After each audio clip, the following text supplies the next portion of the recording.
In today's video, I'm going to teach you how to set up a multi-day event in Outlook. By the end, you'll know exactly how to create an event that repeats across multiple days using the built-in recurrence options in Outlook's calendar. Start by opening your web browser and heading to your preferred search engine.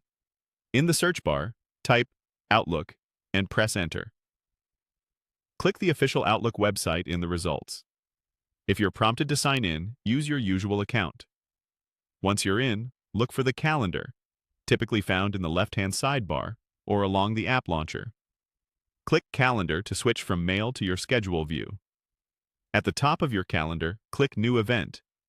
This opens the event editor, where you'll set all the details. Begin with a clear, descriptive title so the event is easy to recognize at a glance. Short, specific titles work best, like Project Stand-Up or Training Week. You can leave other fields as they are for now. Time, location, and description are optional and can be refined later. To make this a multi-day repeating event, look for the Make Recurring option in the event editor and click it. Recurrence is how Outlook repeats the same event over multiple days or weeks, so this is the key setting you need. In the Recurrence window, choose the pattern that matches your needs. For example, you can select specific days of the week if it runs every weekday, or pick a weekly pattern if it repeats on the same days weekly. If your event spans a defined period, set an end date for the series. If it continues indefinitely, leave it with no end date. This helps keep your calendar tidy and prevents accidental endless repeats.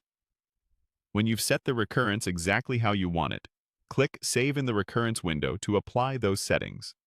You'll be returned to the main event editor with the recurrence now attached to your event.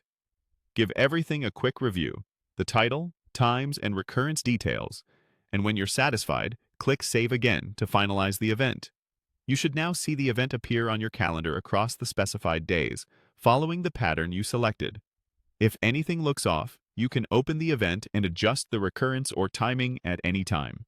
And if you ever need to update just one instance without changing the entire series, Outlook will let you choose whether to edit that occurrence or the whole series. That's it. Your multi-day repeating event is set up and ready to go. Thanks for watching, and feel free to replay any section if you want to follow along step by step.